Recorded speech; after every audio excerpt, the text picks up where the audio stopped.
Elle a failli se marier avec son grand frère. En réalité, son fiancé est le fils aîné de sa maman, qu'elle avait abandonné lorsqu'elle était encore très jeune. Replonger justement toute l'assistance, mais aussi tous les téléspectateurs de ce qu'a été votre premier passage ici avec nous. C'était il y a 3 ans maintenant. On regarde ensemble. Alors Justine, je rappelle donc que vous avez une jeune fille, oui. Voilà, une fille qui a une 20aine d'années, et vous la convoquez ici ce soir. Quelle est donc la raison pour laquelle vous avez demandé à votre fille d'être avec nous aujourd'hui ici sur ce plateau? Madame, c'est vraiment difficile, très difficile pour moi. L'homme que ma fille aime est en réalité son frère. Vraiment, c'est même pas. Est-ce que vous êtes sûre, justement, Justine, de ce que vous êtes en train de dire? Si, madame. Si je n'étais pas sûre, je n'allais pas être ici sur ce plateau. Alors, vous venez donc de nous dire que votre fille, en fait, aime un jeune homme. Il se trouve malheureusement que ce jeune homme est son frère. Comment est-ce que vous avez su? Madame, c'est une longue histoire qui date depuis les 30 ans passés. Quand j'étais jeune fille, j'avais rencontré un monsieur. D'accord. Et j'ai pris grossesse de ce monsieur. Et je ne voulais pas garder la grossesse. Je voulais apporter tout ça, mais il m'a demandé pardon. Il m'a supplié qu'il faut garder la grossesse. Je vais m'occuper de toi. Et j'ai gardé la grossesse. 9 mois après, j'ai fait un petit garçon. D'accord. Et quelques semaines après, je lui ai donné son enfant. Et mes parents et moi, nous sommes partis dans un autre pays. Et j'ai refait ma vie avec un autre homme. Et avec lui, j'ai fait un deuxième enfant, mais une fille. Et quel âge a votre fille actuelle aujourd'hui?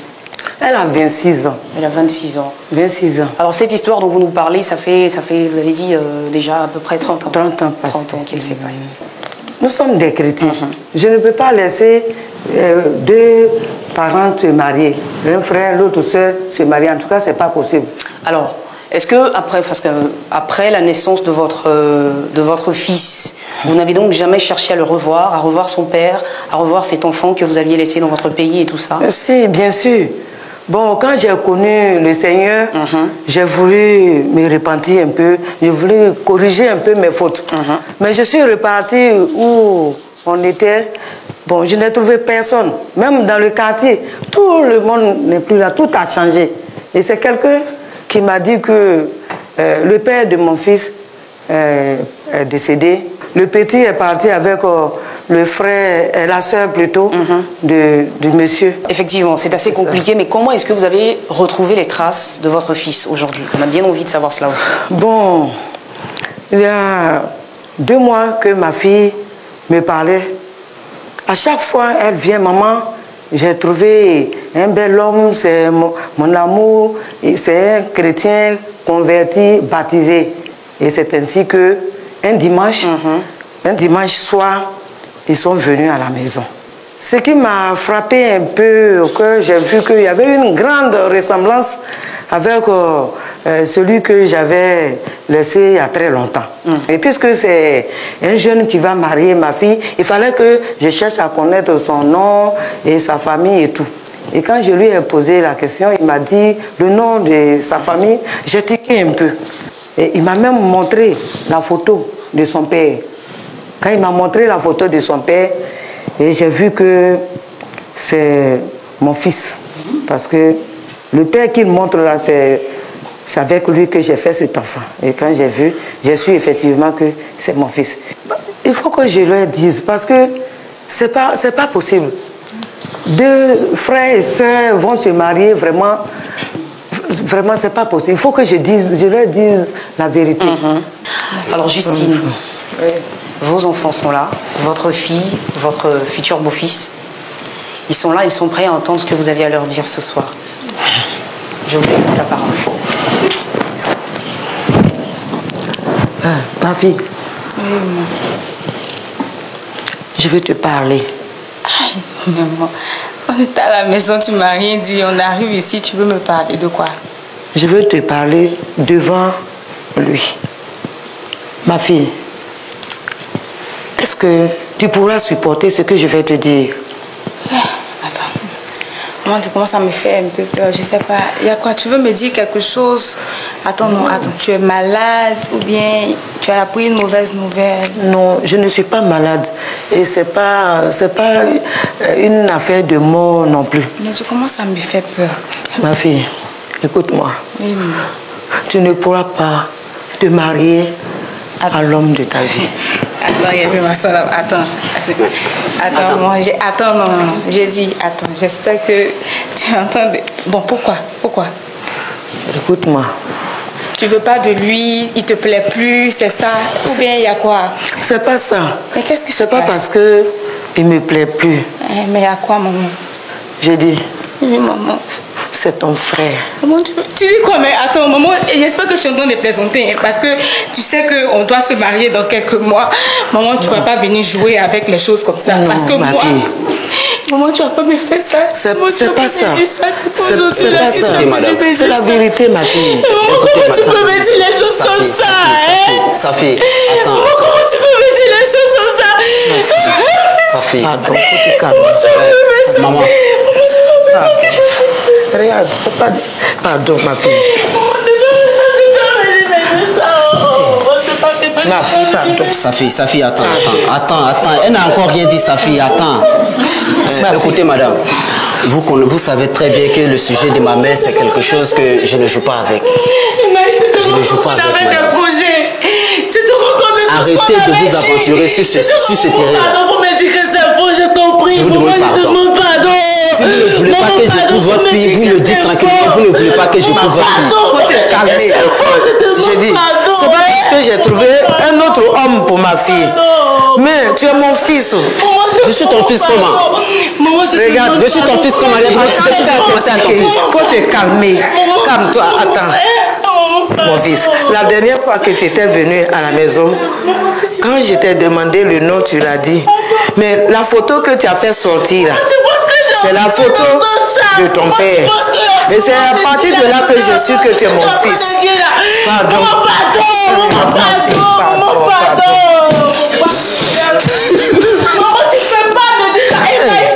Je ne fais pas exprès. Non, mais pourquoi ça maintenant tu apparais? Pourquoi ça maintenant tu apparais devant nous? Pourquoi ça maintenant tu apparais?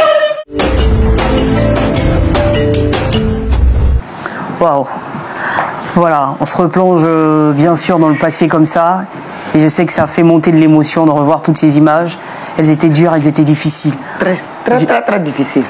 Justine, quand vous regardez toutes ces images là en ce moment. Vraiment, quand j'ai vu les images, je me rappelle de ce qui s'est passé. Et actuellement même, c'est pas facile même de regarder. On n'a pas encore envie de se confronter à la réalité. Emmaüs, comment ça va? Ça va. Alors vous, quand vous revoyez ces images-là, je vois qu'il y a l'émotion qui monte vraiment, même si elle date de 3 ans quand même. Ça va. Ça va. Ça va. D'accord. Je vais laisser l'émotion retomber un tout petit peu. Saphir, est-ce que c'est pareil aussi de ton côté? C'est difficile de regarder ça, de revoir ce qui s'est passé ici? Ça n'a vraiment pas été facile.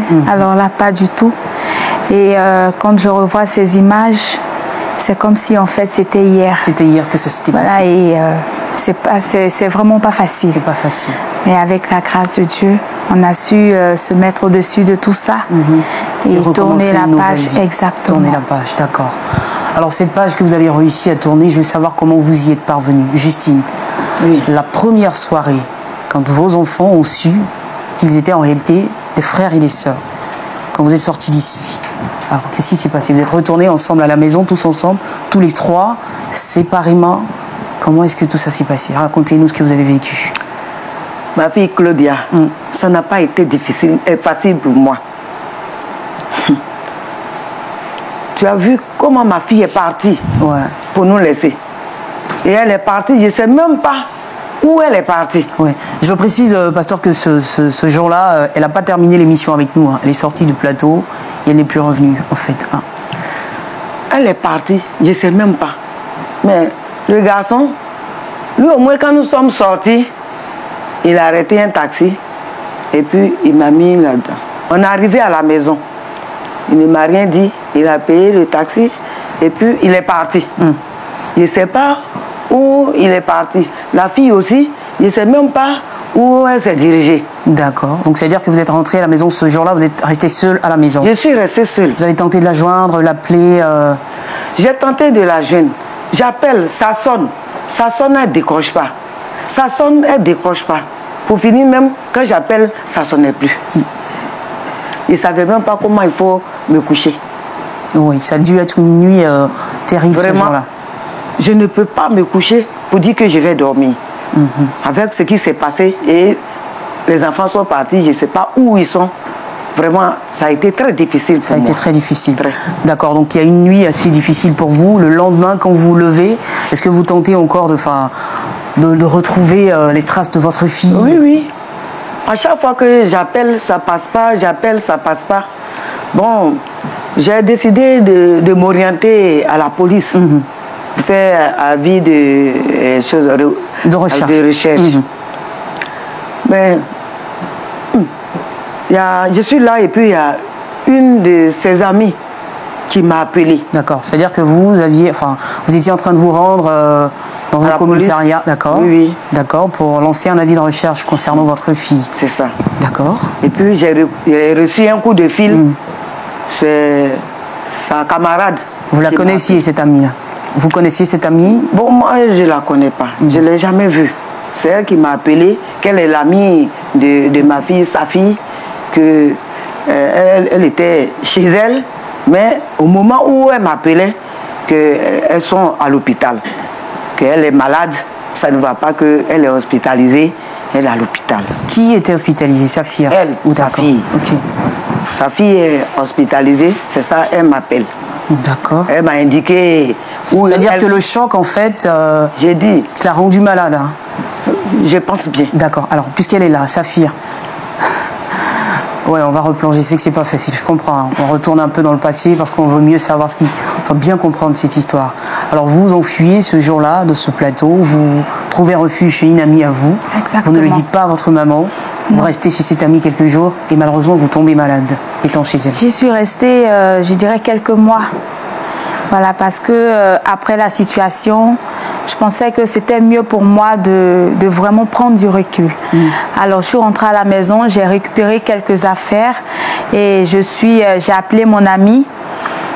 Je suis restée chez elle. Elle m'a demandé d'appeler ma mère, mais je pense que c'était pas vraiment, pour moi, c'était pas utile. Ah d'accord, ça veut dire que ce jour-là que vous êtes parti de ce plateau, vous avez devancé votre maman à la Exactement. maison, vous avez récupéré les affaires à son insu et vous êtes parti. Je suis partie. D'accord. Parce que je ne voulais pas qu'elle me voie et moi également, je ne voulais pas la revoir.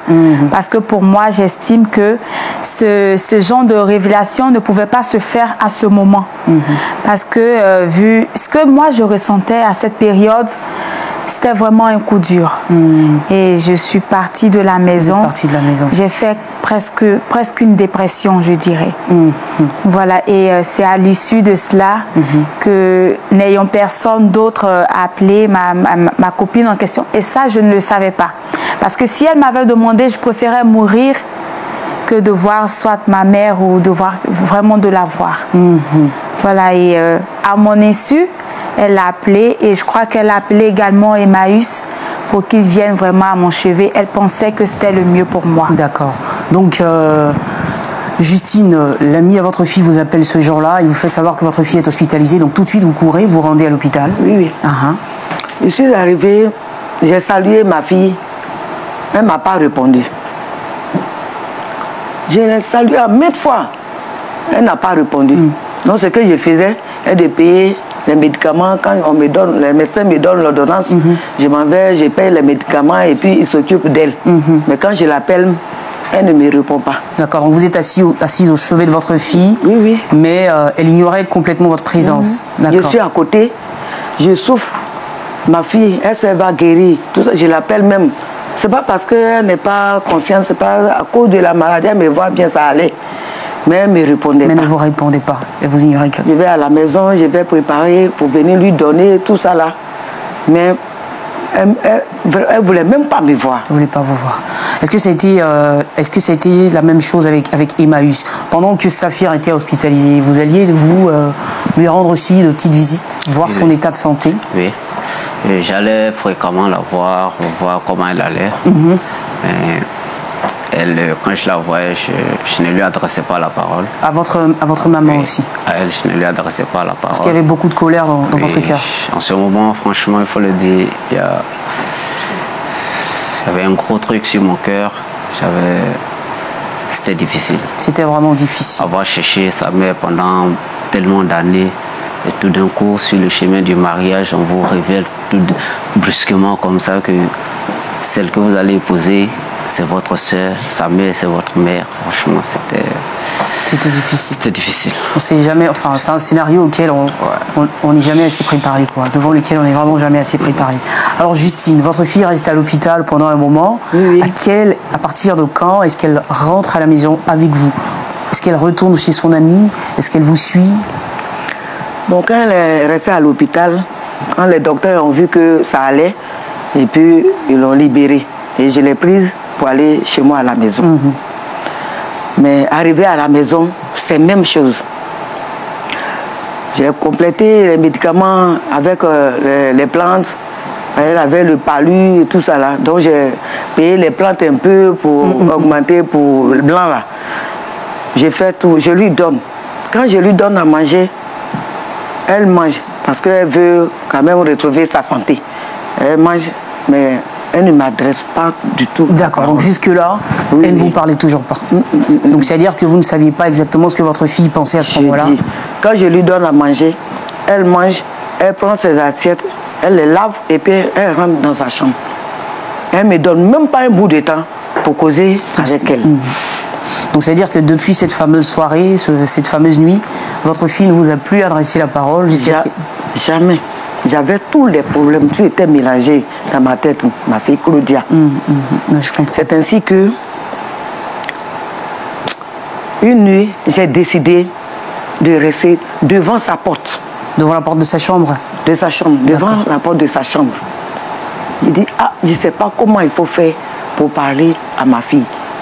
Je suis restée là, la nuit, jusqu'au petit matin. Et quand elle a ouvert la porte de sa chambre, je me suis mise à genoux et j'ai attrapé ses pieds. C'est-à-dire que vous avez passé la nuit en fait devant la chambre de votre fille? Oui. Parce que vous n'en pouviez plus de cette situation? Je ne savais pas comment il faut faire pour arranger cette situation. Je ne savais pas. Donc il fallait faire cela. Et quand j'ai fait ça, en tout cas, elle n'a pas pu supporter. De vous voir, vous, sa mère, à genoux devant elle, lui tenant les pieds. Ouais. C'est ça. Elle a pris mes deux mains et elle m'a soulevé. Mais elle ne m'a pas dit qu'elle m'a pardonné. Elle m'a laissé, elle est partie au travail. Elle ne m'a rien dit. Et bien, néanmoins, quand elle est venue, le soir, je lui ai dit d'appeler son frère. Emmaüs. Emmaüs. Parce que vous essayez de le joindre aussi. Lui aussi, c'est pareil. Quand je l'appelle, il ne répond pas. Quand je l'appelle, il ne répond pas. Pour finir, moi qui pense que j'ai fait 2 enfants, on dirait que je n'ai pas d'enfants.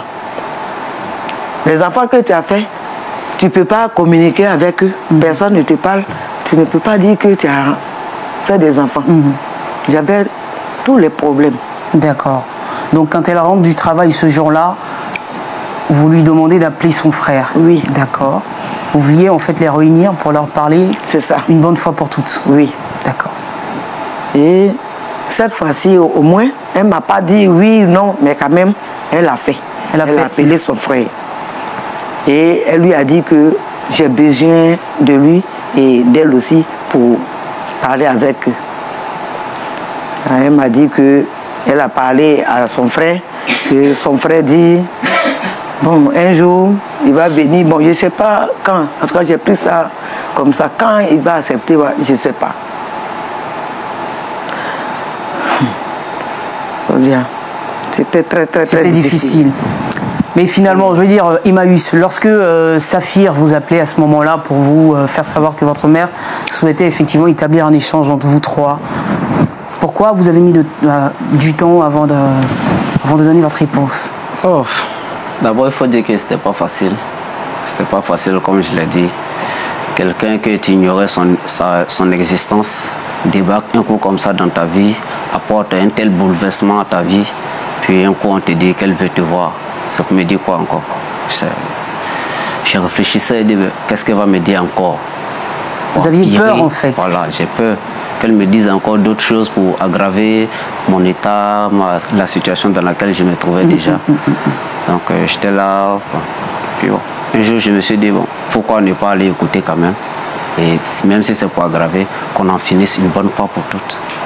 Donc c'est comme ça, j'ai décidé un samedi de venir. Quand je suis arrivé, sa fille était là, elle était là, et puis il y avait aussi sa sœur. Et ensemble, on a eu à échanger. D'accord. Alors Justine, vous avez fait venir donc votre fille, votre fils et votre sœur. Oui. Pourquoi vous avez voulu que votre sœur soit là ce jour-là? Tellement les enfants sont fâchés avec moi, j'ai voulu que ça soit ma soeur là, ils vont l'écouter. C'est pourquoi j'ai fait venir ma soeur. Et elle leur a parlé, ce jour-là, ils ont écouté? Bon, ma soeur leur a parlé. Demandé pardon? Oui, elle a demandé pardon. Et, bon, ils ont écouté, mais chacun m'a dit qu'il allait partir où il veut. C'est ce qu'ils m'ont dit. Alors Saphir, ce jour-là, votre maman vous réunit aux côtés de votre nouveau frère. Tout d'un coup, je sais que ça devait être... c'est tout nouveau pour vous, hein? Exactement. D'accord. Alors ce jour-là, après la petite confrontation, l'échange, l'entretien, qu'est-ce que vous avez décidé? Qu'est-ce que vous avez appris à vivre ensemble tous les trois, de nouveau dans la même maison? Non, pas du tout, parce que ça ne pouvait pas se faire à ce moment. Voilà, Emmaüs traversait une période difficile, moi aussi. Donc, certes, j'ai fait l'effort de passer là-dessus, mais je n'y parvenais pas. Alors, j'ai eu à ce moment, j'avais terminé mon stage effectivement, et mon amie avec qui j'étais a eu une opportunité pour une formation qu'elle devait faire à l'extérieur. Et elle m'en a parlé. J'ai vu pour moi une bonne opportunité pour vous éloigner un tout petit peu. Exactement. Faire du vide dans votre esprit. Et là, j'ai profité de la réunion en question pour leur faire part de cela et leur dire que moi, j'allais partir. Parce que je crois Emmaüs aussi a dit que lui aussi allait partir à l'extérieur. Et c'est comme ça que moi, je suis partie pour une période de 6 mois. De 6 mois, d'accord. Voilà. Alors, Emmaüs, hein, ce jour-là, au cours de la réunion, après cette réunion, après cet échange, qu'est-ce que vous décidez de faire? Bon, dans le même temps, il faut dire qu'au service, il y a, comme on a des succursales à l'intérieur, il y avait un poste vacant là-bas. Bon, avec tout ce qui venait de se passer dans ma vie, il me fallait vraiment m'éloigner. Donc j'ai proposé à mon patron de me donner le poste à l'intérieur. D'accord, dans une ville de l'intérieur. Voilà, faire le vide dans ma tête. C'est comme ça que je suis parti. Et je leur ai dit à la réunion que moi j'allais partir à l'intérieur, m'installer là-bas pour essayer d'oublier tout ce qui venait de se passer. C'est comme ça que je suis allé à l'intérieur. Je pensais que ça allait être facile d'oublier toute cette histoire, tirer un trait de chemin. Mais ça n'a pas été le cas. Ça n'a pas été le cas. D'accord, donc parlez-nous de ce qui s'est passé là-bas à l'intérieur. Quand vous arrivez, vous êtes tout seul. C'était encore plus difficile que je l'avais imaginé. Parce que là-bas, au service, pendant le moment où je travaille, il n'y a rien, ça va. Parce que je ne pense qu'à mon travail, je fais mes activités sans problème. Mais une fois je me retrouve seul, je me remets à repenser à sa fille, à pleurer, toute cette belle histoire, tout ce qu'on avait préparé, ces voyages, ces projets de mariage, ces enfants qu'on a. Il faut dire qu'on avait pensé déjà à tout. Et quand je me remettais à penser à toutes ces histoires, je replongeais, je commençais à pleurer. Et le pire, c'était quand je rentrais à la maison le soir. Parce que vous étiez seul. J'étais seul. C'est-à-dire que vous n'aviez pas de confident, vous n'aviez pas d'épaule, il n'y avait personne. Est-ce que vous appeliez votre maman au moins pour lui donner des nouvelles de vous? Jamais. Elle ne savait même pas où j'étais. Elle ne savait même pas où j'étais. Elle ne savait pas où j'étais. Alors, donc, dans ce moment, vraiment, dans ce petit moment d'isolement, est-ce que finalement, vous avez réussi à passer le cap à un certain moment? Oui, je rends toute la gloire au Seigneur. Parce qu'il faut dire, Dieu sait faire les choses. Là où j'habitais, comme par, je vais dire, un hasard, un jour je suis là et puis j'entends derrière ma fenêtre une chanson de Dieu où ils sont en train de faire une cellule de prière. Bon, la première fois j'ai écouté toute la cellule de ma chambre, je n'ai rien dit, mais la semaine qui a suivi, je me suis rendu à la cellule. J'ai commencé à prier avec la famille en question, un peu. Puis un jour, La maman chez qui se tenait la cellule m'a dit, bon, tu vas dans quelle église? J'ai dit non, je ne vais pas dans une église. Seulement que quand je vous entends prier, ça me fait du bien. Donc je m'approche de vous. Elle dit, bon, si c'est comme ça, allons dans mon église. Donc j'ai commencé à fréquenter son église. On y allait de temps en temps, on partait tout le temps. Et ça me faisait du bien. D'accord. Mais vous n'aviez jusque-là jamais partagé votre problème, votre situation à qui que ce soit? J'avais tellement gros sur le cœur. Je n'arrivais même pas à y penser pour dire je vais partager avec quelqu'un, voici ce qui m'est arrivé. Non. Et je crois que Dieu, sachant faire les choses, un jour après le culte, il y a l'homme de Dieu qui m'a approché et m'a dit, ah, je vais te voir. Quand je suis arrivé dans son bureau, il a d'abord prié. Après la prière, il m'a dit, mon fils, vraiment, je sens en toi quelqu'un de renfermé, quelqu'un qui a gros sur le cœur. Et je t'assure, pour la première fois depuis que nous avons quitté ce bureau, ce plateau, j'ai regardé le pasteur et j'ai commencé à pleurer. À pleurer. C'est-à-dire sans vous n'ayez à dire quoi que ce soit déjà. Je n'avais rien dit, j'avais commencé à pleurer déjà. J'ai pleuré et l'homme de Dieu m'a laissé me vider de toutes ces larmes.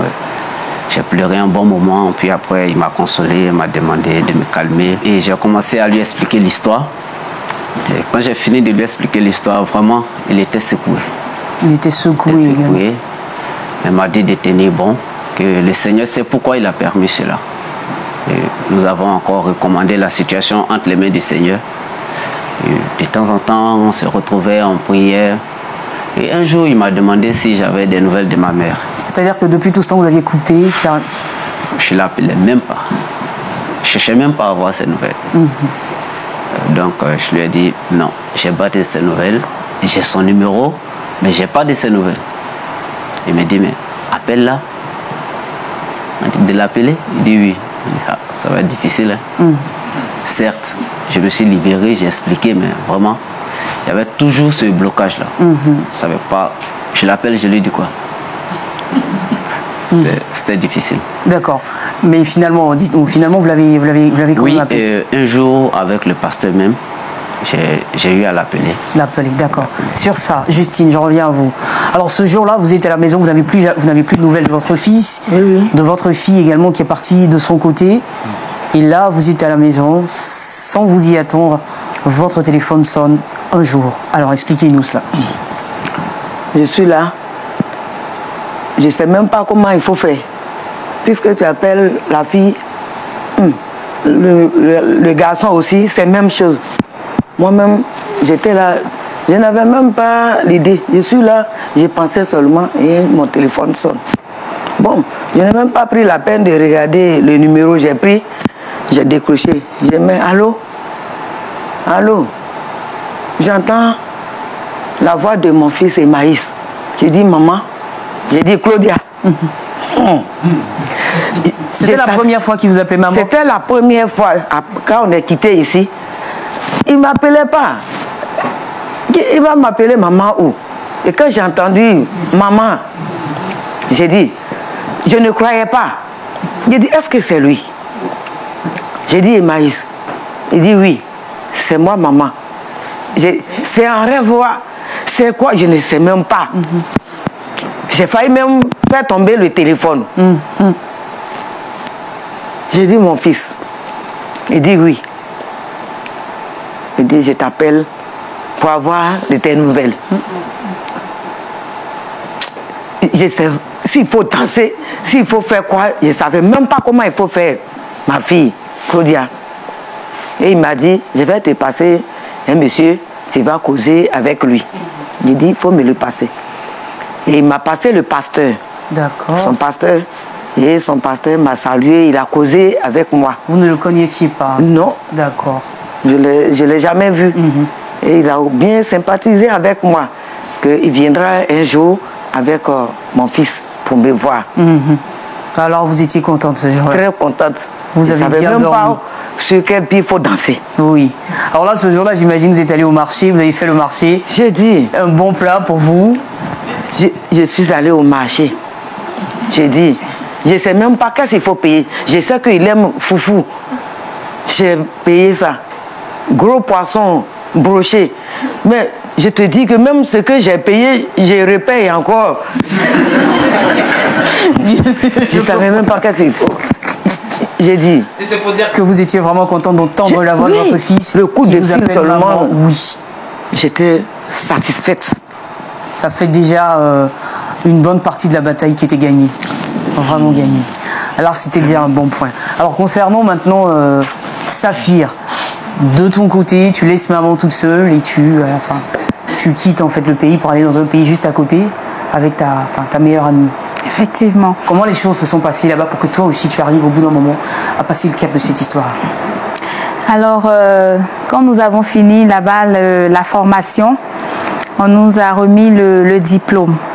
Et ce jour-là, je me rappelle comme si c'était hier. Quand nous sommes rentrés, on a jubilé et tout et tout. Quand nous sommes rentrés, j'ai béni le nom du Seigneur, tout ça. Et je me suis rappelé que malgré tout, il me manquait quelque chose. Et là, je suis rentrée un peu dans ma coquille, j'étais un peu triste. Et elle m'a demandé qu'est-ce qui ne va pas. Je lui ai dit non, ça va. Mais j'ai comme l'impression que ma joie n'est pas parfaite. Elle m'a dit effectivement, c'est parce que tu n'as pas encore pardonné à ta mère. Et je lui ai posé la question, mais est-ce que tu penses qu'elle mérite mon pardon après ce qui s'est passé? Et c'est là qu'elle m'a ramené. Souviens-toi du sacrifice de Jésus. Souviens-toi des enseignements que nous avons reçus, tout ça. Et là, j'ai réfléchi. J'ai vu effectivement que à quoi ça nous sert d'être chrétiens si nous n'arrivons pas à pardonner. Et c'est à ce moment que j'ai compris que, au-delà de tout, maman méritait vraiment le pardon et qu'il était temps pour moi de voir maintenant Emmaüs comme mon frère. Et elle m'a encouragée, je voulais appeler ma mère, elle m'a encouragée, je l'ai appelée.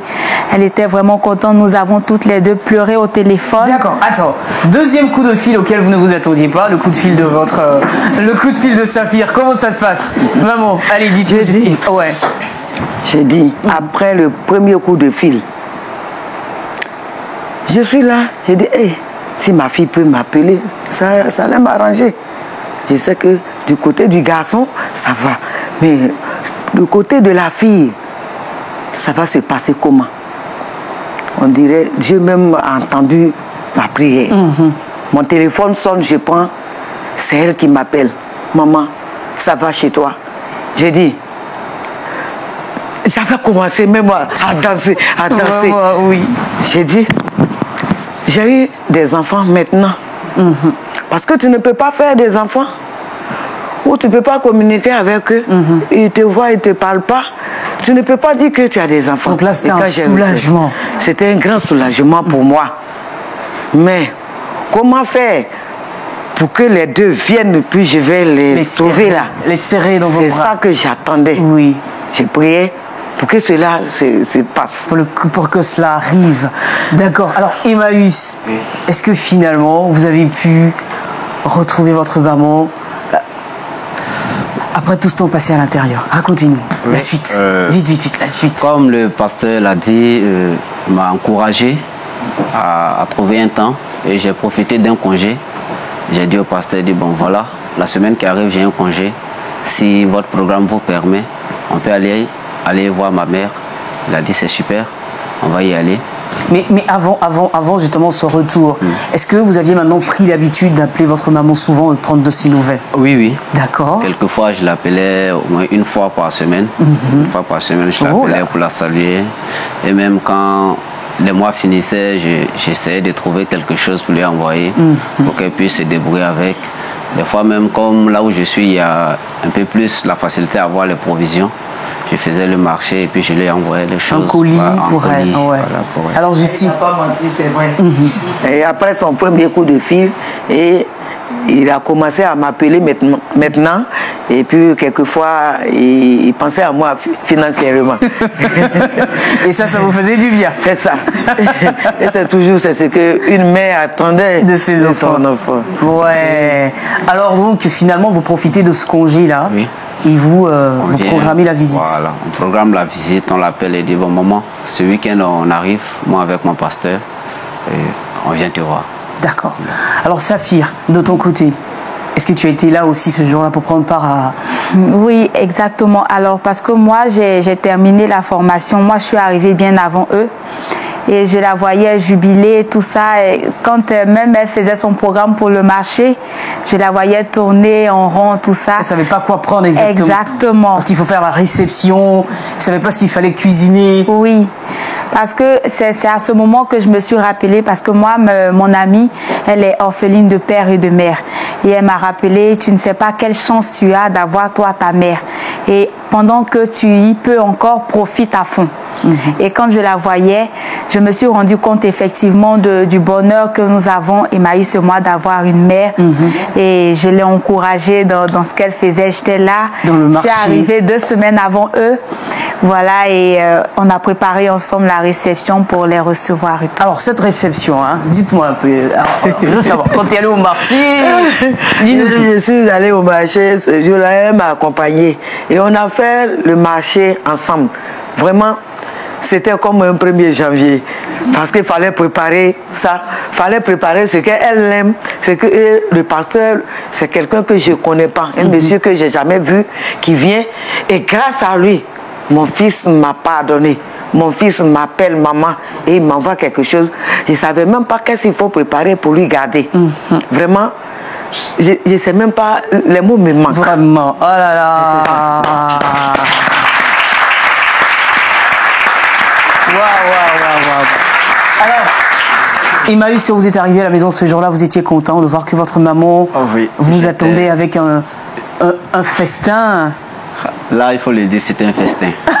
Quand j'ai vu la table dressée, j'ai dit, mais attends, il y a quelqu'un d'autre qui vient ici ou quoi? Elle dit, non, c'est pour vous. Il dit, pour nous seulement. Il dit, ah. J'ai taquiné le pasteur, il dit, mais papa, si il savait, on allait venir avant ça. Hein. Ça veut dire que l'accueil était... Oui, l'accueil était parfait. Je savais que Saphir était arrivé, mais bon, jusque-là, on n'avait pas encore communiqué. Mais quand je l'ai vu, contrairement à ce que j'avais pensé, Dieu avait apaisé mon cœur et là, ça m'a beaucoup fait du bien. Et donc, vous l'avez vu ce jour-là comme votre petite sœur. Oui. Comme votre petite sœur. Et vous aussi, Saphir, vous le voyez désormais comme votre grand frère. Oui. L'amour que je ressentais désormais était plus un amour fraternel. Voilà, par la grâce de Dieu. Par la grâce de Dieu, donc c'est votre... Et Claudia, c'est ce jour-là que j'ai vu que j'ai fait des enfants. Quand j'ai réfléchi, quand je touche celle-là, maman quitte là. Quand je touche le garçon, maman, c'est ce jour-là. C'est-à-dire vous les embrassez. J'ai pu toucher mes enfants comme ça.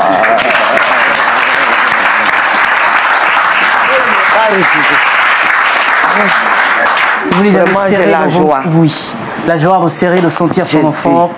Je suis où je suis en pleine forme. Maintenant, je sais que j'ai fait des enfants. Et vous dormez sereinement. Sereinement. Je dors tranquille. Maintenant, j'ai des enfants. Et quand j'ai un besoin, je peux appeler ma fille comme appeler mon fils. D'accord. En tout cas, on est content que cette histoire se soit bien terminée. Mais pasteur, moi j'ai quand même une question à leur poser. Une question qui est aussi essentielle. Alors, c'est vrai que Saphir, aujourd'hui, tu vois Emmaüs comme ton véritable frère, parce que c'est ce qu'il est. Également, Emmaüs, de ton côté, tu la vois comme ta sœur, parce que c'est ce qu'elle représente aussi réellement pour toi. Aujourd'hui, affectivement, quelle est la situation d'Emmaüs? Aujourd'hui, Emmaüs est toujours célibataire. C'est vrai, j'ai confié mon cœur au Seigneur et je lui ai demandé de me guider mes pas vers la femme qu'il a choisie, qui fera mon bonheur. Je ne suis pas fiancé, je n'ai pas de copine, j'ai tout confié au Seigneur. Et j'attends son jour. D'accord. C'est une très bonne décision. Par contre, en revanche, là nous voyons le sourire et je ne sais pas si mes yeux me font défaut, mais bon, je pense pas que ce soit le cas. Saphir, de ton côté? Alors, de mon côté, tout va très bien. J'ai, par la grâce de Dieu, intégré une équipe d'évangélisation et c'est à la suite de cela que j'ai rencontré quelqu'un et je me suis bien assurée que ce n'est pas mon frère.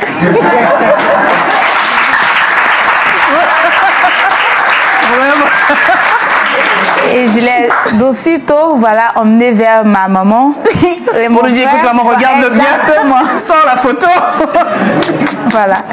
Et elle m'a fait avec un grand sourire, ce n'est pas ton frère. D'accord. Ouf. Je suis rassurée. Et les choses sont allées de bon train. Et par la grâce de Dieu, depuis quelques mois, je suis mariée. Je n'ai Et ça pas se encore- voit. Oui, ça se voit. Je n'ai pas encore d'enfant, voilà, mais... Donc Emmaüs, il y était à ce mariage-là. Eh oui, et c'est lui voilà, qui a même porté ma main pour me conduire vers l'homme que j'ai épousé. Donc, tout va bien. Voilà, qui est bien, qui finit bien. Alors le jour du mariage de votre fille, là, ça a aussi été, j'imagine. C'était une grande joie pour moi. Parce que vraiment, peut-être je me disais, que si ma fille reste sans mari, tout ça là, ça va se reposer sur moi. Que c'est à cause de moi, elle est restée. Ma prière, qu'elle trouve un bon mari pour la garder. Dieu aussi a écouté ma prière et elle s'est mariée. Je crois que le Tout est fardeau bien. a Oui, quitté sur ma tête. c'est clair. Alors pasteur, voilà, effectivement. Ouais. Par la grâce de Dieu, tout s'est bien fini. Ils ont réussi à se réconcilier. Messieurs s'est réconcilié avec sa maman. La fille également s'est réconciliée avec sa mère. Tout ce que Dieu fait est bon parce qu'aujourd'hui ils s'aiment. Mais est-ce qu'à la longue, ils allaient rester toujours ensemble, toujours amoureux? Dieu voyant toutes ces choses, il décide maintenant d'enlever le mauvais chemin et mettre le vrai chemin sur la vie, pour ne pas dire sur la voie de sa fille.